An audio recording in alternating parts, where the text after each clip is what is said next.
Hi everyone, welcome back to my channel. I'm Huck. Today we are doing my May wrap-up. So all of the books that I got to in May. May was a pretty good reading month for me certainly in terms of quantity, and then I had a little bit of a mixed bag in terms of I had a lot of rereads which were really great. So I had some really high ratings from my rereads, and then I had some new to me reads that were more, they weren't bad, but they were more just like, this is fine. I had a lot of like 3 and 3.5 stars in the second half of the month, and the first half was like mostly rereads with some really high ratings. But I got through quite a few things. I read 5 graphic novels, and then I completed, I think, 7 like regular books, which for me is quite a few. Recently I have been averaging more like 4 books a month, so 7 is quite a bit. And I'm also like very surprised that I got to so many, because May was a very busy and stressful month for me, and I am not usually a person who reads more when I am stressed. When I am stressed I tend to read less, so who knows what happened, but we're just, you know, I'm not questioning it. I got through a lot of things. I also made some progress on my TBR clear out project. I've talked about this in a lot of videos, but it is a project that I am doing this year where I took the 10 books that have been on my physical TBR the longest, and I'm trying to get them off my TBR one way or another, whether I read them, DNF them, or unhaul them. I just want to, you know, get to those books that have been sitting on my shelf the longest and also refresh my TBR.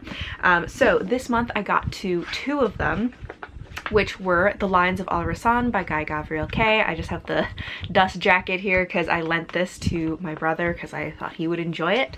And then I also read Fireborn by Rosario Munda, and both of these I actually completed, which was very exciting because I have been having a lot of DNFs from my clear out project. So I'm just, you know, it's a little to be expected with this type of project because these are the books I've been putting off, but I'm glad that I actually had some that I finished.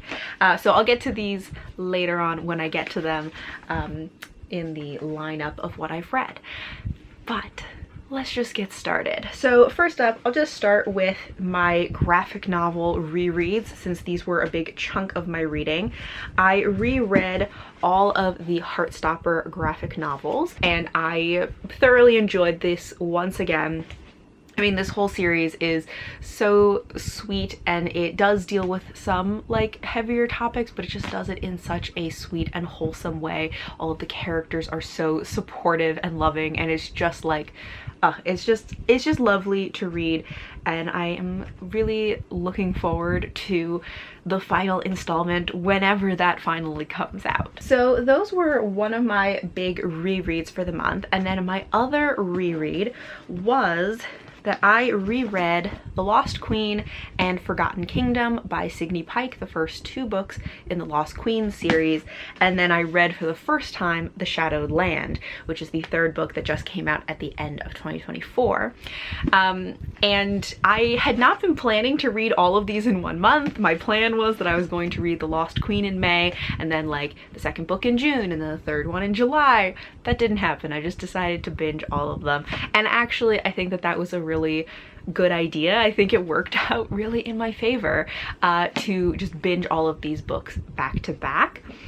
So thoughts about the series as a whole.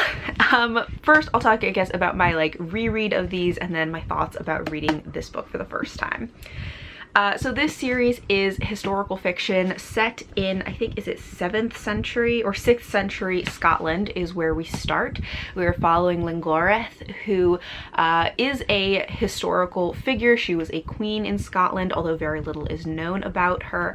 However, she did have a brother who some historians believe inspired the character and myth of Merlin. So she is Merlin's sister. So we are following Lingoreth. In the first book, it is really focused just on her perspective, and we follow her from being a very young child up through her young adulthood as she is growing up, finding herself, you know, coming dealing with the pressures and the duty that is on her as the daughter of a minor king. It is set during the time when Christianity is really getting a foothold in Scotland, and so the real central conflict in this, in addition to Lingoreth's like personal journey, is that tension and conflict between the new religion of Christianity and the old religion or old ways of the more like druidic practices.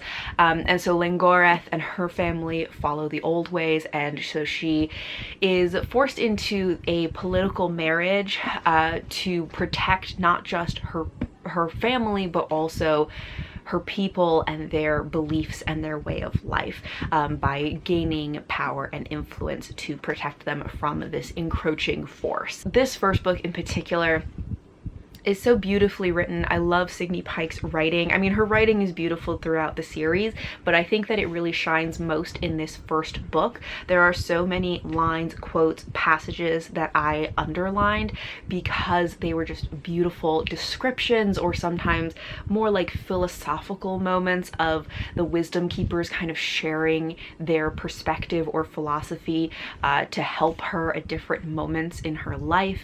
And yeah, I think that it really shines most in this first book. I do think as the series goes on, the writing kind of like, it remains like very good writing, but I just had fewer and fewer like passages that I was underlining and being like, oh wow, this is so beautiful, I really want to come back to this. But this first book, fantastic, very atmospheric, like the nature writing, beautiful. It's very like emotional, and this whole series honestly is one where it's like I'm always so stressed while I read this, but like stressed in the best way, because you're so engrossed and so invested in what is happening. So that's the first one. Second book is The Forgotten Kingdom. This one takes place like immediately after the first book. It actually kind of backtracks a little bit and then tells like the end of the first book from the perspective of a different character. So these ones really, I think, can be read. I think these ones do really well being read back to back. And so this one, we continue to follow Lingoreth, but we also get two new perspectives. We get Lailoken, who is her brother, who becomes Merlin, and then we also get Angared, who is one of Lingoreth's children, who is learning to be a wisdom keeper.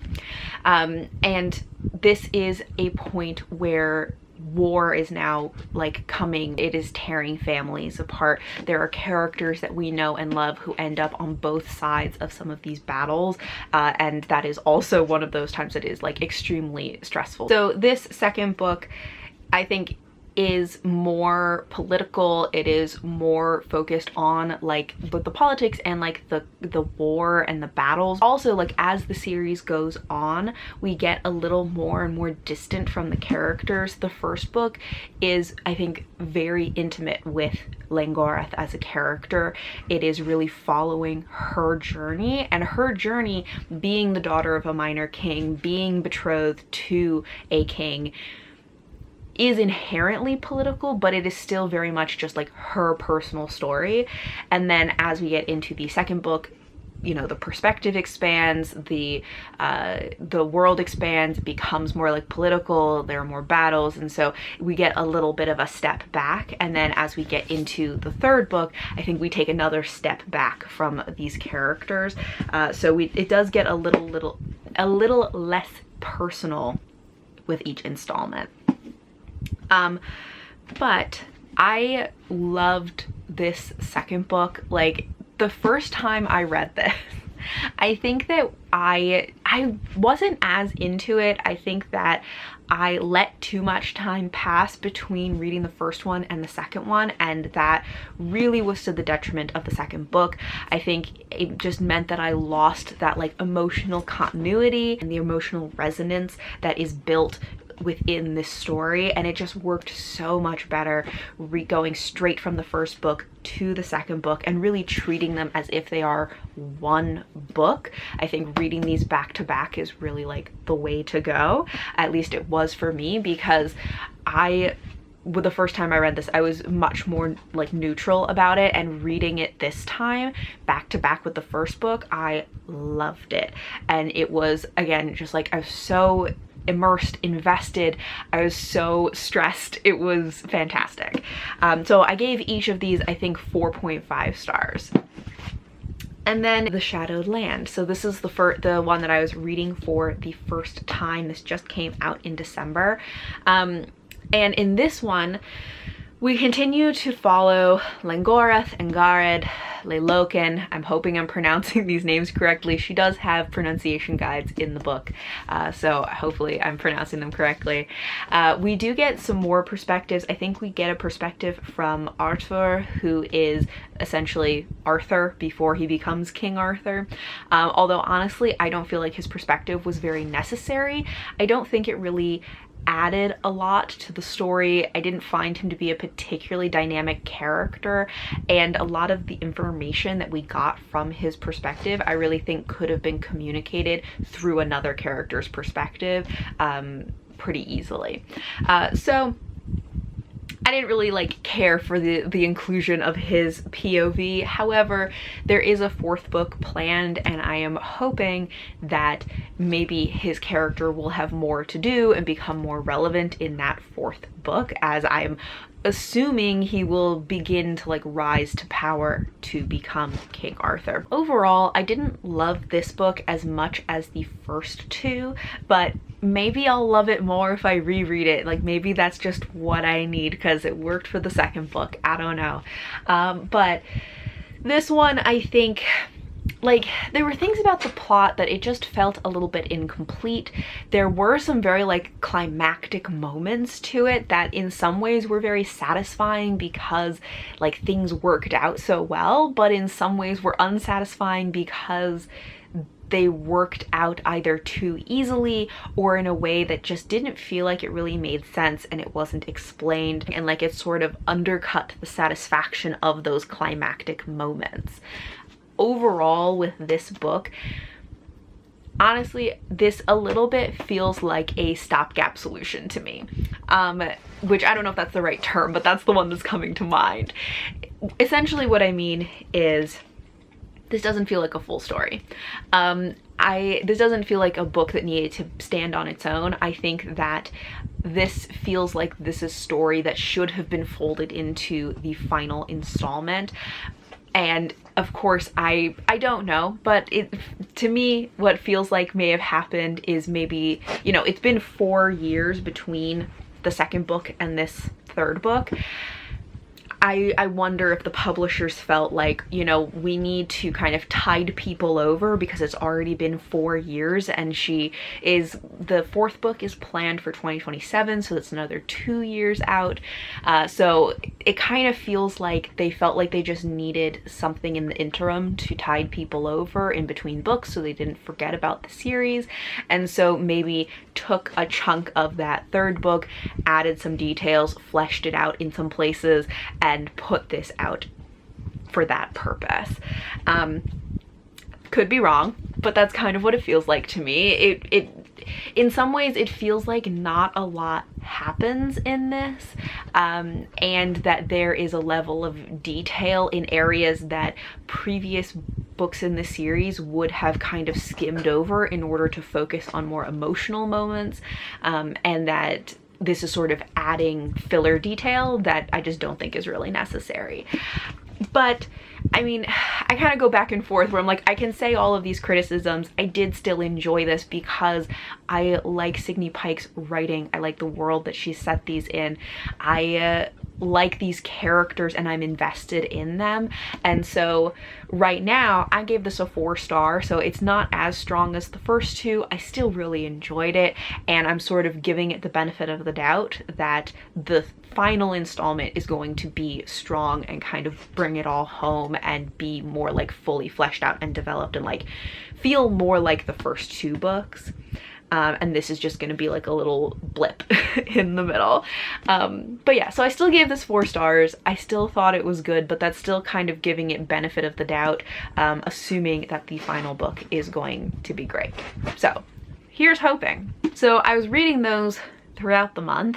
In between some of those, I also listened to the audiobook for Green Teeth by Molly O'Neill. This is a 2025 release that is kind of a cozy fantasy about Jenny Green Teeth, which is actually a legend that I had not heard of previously, but it was fun to learn about a new like fairy tale legend.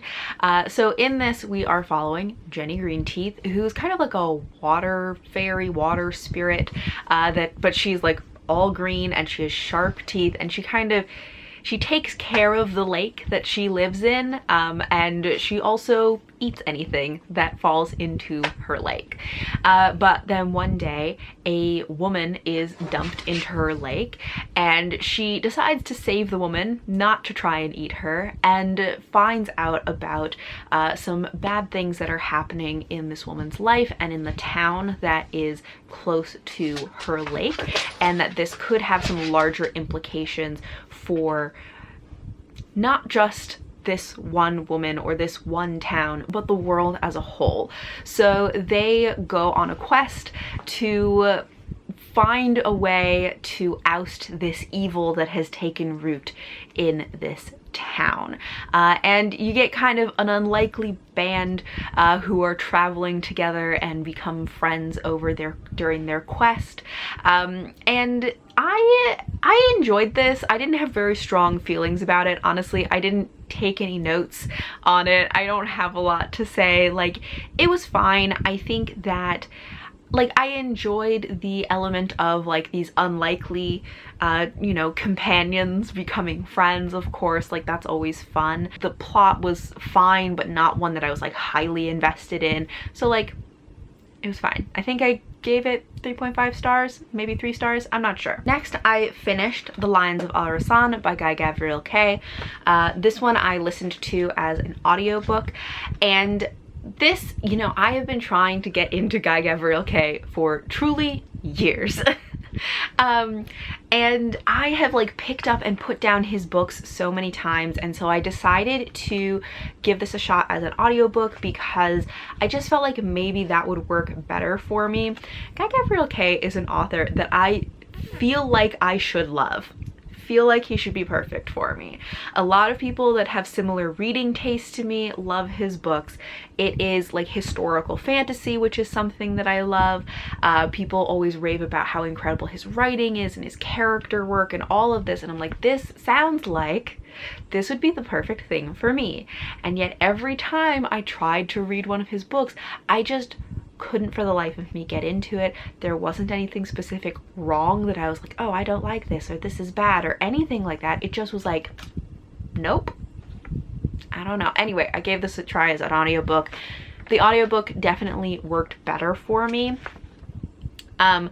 I do think, so this is very political. There are a lot of different characters, a lot of moving parts to this, and sometimes that may have been easier to keep track of if I had been physically reading, especially because there are some characters who have names that sound kind of similar, and it would have been easier to keep them straight if I could have read their names on the page.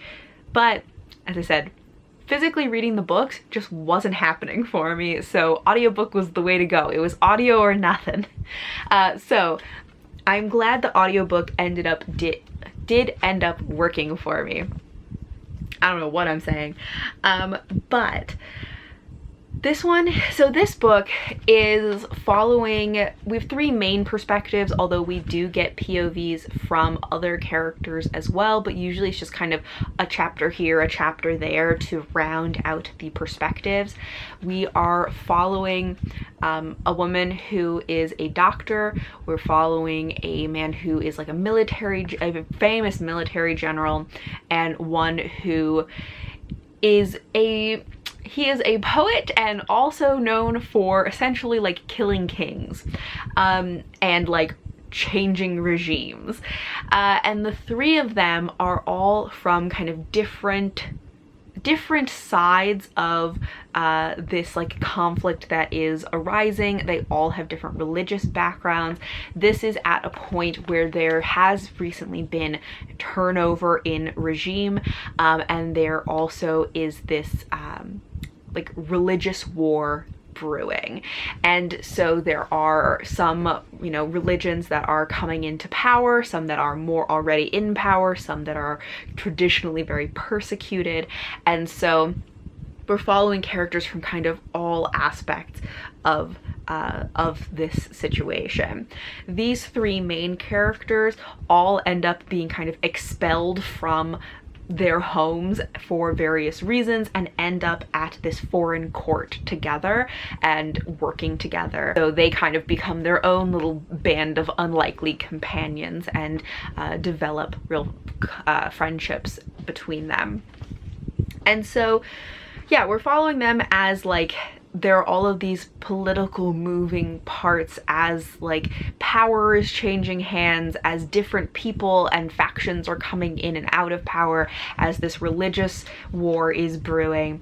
And I think, so overall, this is another one that I didn't have strong feelings about it. I think that I can see why people love this. It is well written. I understand what appeals to people about this. It is very political, and there were certainly aspects of it that I found very interesting, but it just didn't emotionally hook me. And I think part of the reason for that is just that I think it's just not my style of story. It is following lots of different perspectives, so even though we have main perspectives, we're kind of getting a lot of different points of view, which does a really good job of rounding out that story. But it means that we never really get to go deep on any one character, so I never felt particularly emotionally attached to any of these characters. I also think that it's just sort of what is the story most interested in, right? I think that this story, while it does have central characters, it is most interested in those political aspects, and these characters are in place for the purpose of telling this political story and moving these pieces along. Whereas I tend to be more interested in books where like the story is the characters and it is more of a character study than a story about like the politics. I can enjoy, like, I like a political story, but I like it when it's like the emphasis is on the characters and the politics are there to influence the character experience, not that the emphasis is on the politics and the characters are there to move the politics along, if that makes sense. So yeah, so this is one that I'm like, I didn't have strong feelings about it. I think I gave this one 3.5 stars, just because my enjoyment of it was pretty mid, but it is not one that it's not that I don't think it is good. I think it just wasn't for me. It just didn't resonate quite for me. But I can certainly understand why people love his books if it is the kind of thing for you. I would consider reading another book of his in the future, probably would do audiobook for that as well. I have heard that A Song for Arbon, I don't know if you pronounce the N, is really good, and a lot of people say that's also a really good place to start with his books, so maybe I would try that one at some point, although I'm not like rushing to get to it. After that, I finished Fireborn by Rosaria Munda. This is my other Clear Out Project read. This is the first book in a YA fantasy trilogy that is about a military school dragon riders. This is actually taking place after a regime change, after there has been a uprising. This country is changing from a political system that was based on, inherited power. There were dragon riders, and that the power was passed down through these like noble families, and then the people rose up, overthrew them. Now it is a system that they say is based on merit, where people take tests and then are assigned different classes based on those tests. And so we are following two main characters, Lee and Annie, who both were orphaned in this like rebellion or revolution that took place. However, Lee, his background, which nobody knows, is actually that he actually was the child of one of the ruling noble families who were killed in the revolution. However, he was saved, and he grew up in an orphanage and just never told anybody. Our other character, Annie, however, came from a farming town, and her family was murdered by the ruling class before the revolution. And so they have both been orphaned, they grew up together, and now they have both become this new wave of dragon riders. And they are competing for essentially the top spot among the dragon riders, but there are some other political complications that are arising. This book, I think, thematically is really interesting. I really enjoyed what it was doing thematically. I think it's interesting that it was after the revolution, following these two characters who have such different backgrounds but then kind of ended up in the same place is so interesting. Like, thematically, enjoyed this a lot. Other aspects of it, I just was not as interested in it. Like, I just never felt really engaged with the characters. There is a bit of a romance in this, but I wasn't really invested in the romance. Honestly, there was like a potential side romance for one of them that I was like, I would rather this be what's going on, but apparently not. But yeah, I mean, I think that it's good. I just think that it wasn't one that like I was super into. I don't really like military fantasy, and this is taking place at kind of like a military dragon school. And yeah, I don't have like great reasoning for this. There isn't anything about this that I really was like, oh, this is bad, you know? This was another one that I just was like, I think this is well written. I see why people love this. Thematically, I think it is really interesting, and I enjoyed that aspect a lot. But just the other aspects of it, like the plot, the characters, just didn't do a lot for me.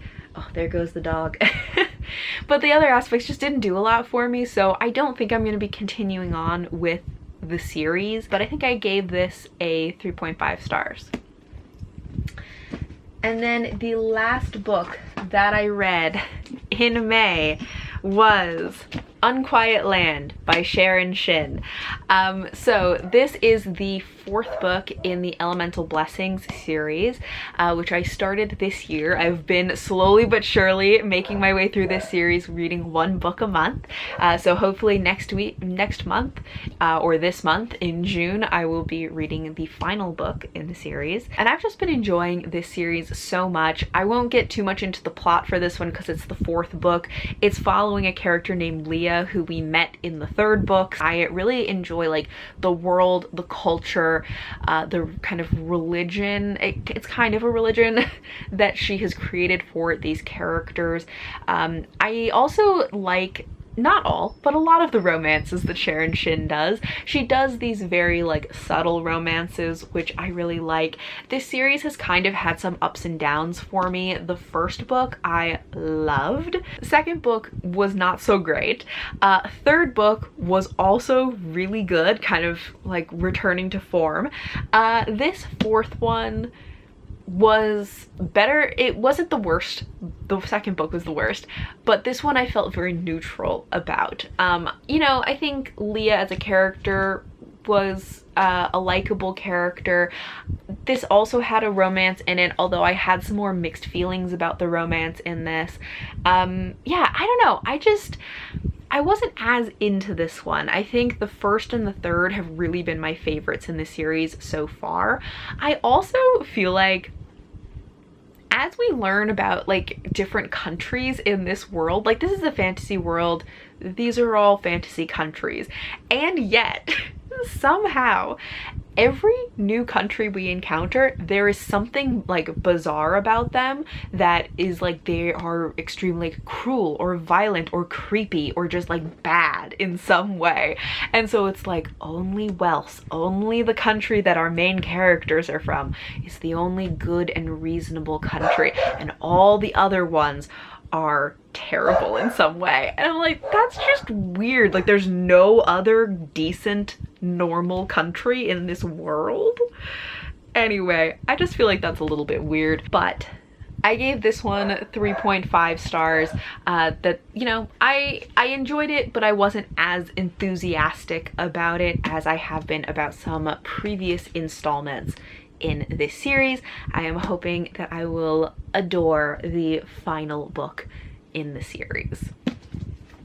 So those are all of the books that I read in May. Yeah, I feel like I had a lot of books, a lot of things that I really loved in like the first half of the month, and then the second half was not that I hated things, but it was just like a lot of things that I didn't have strong feelings about. However, they were all things that I was glad that I got to them, that I got through them, you know, that I made some progress on my TBR clear up project, that I got to continue on in the Elemental Blessing series. So they all had a purpose, and yeah, I'm looking forward to June, hoping to read a lot in June as well. I would love to know how your May reading went. What was your favorite thing that you read in May? But thank you all for watching, and until next time, bye.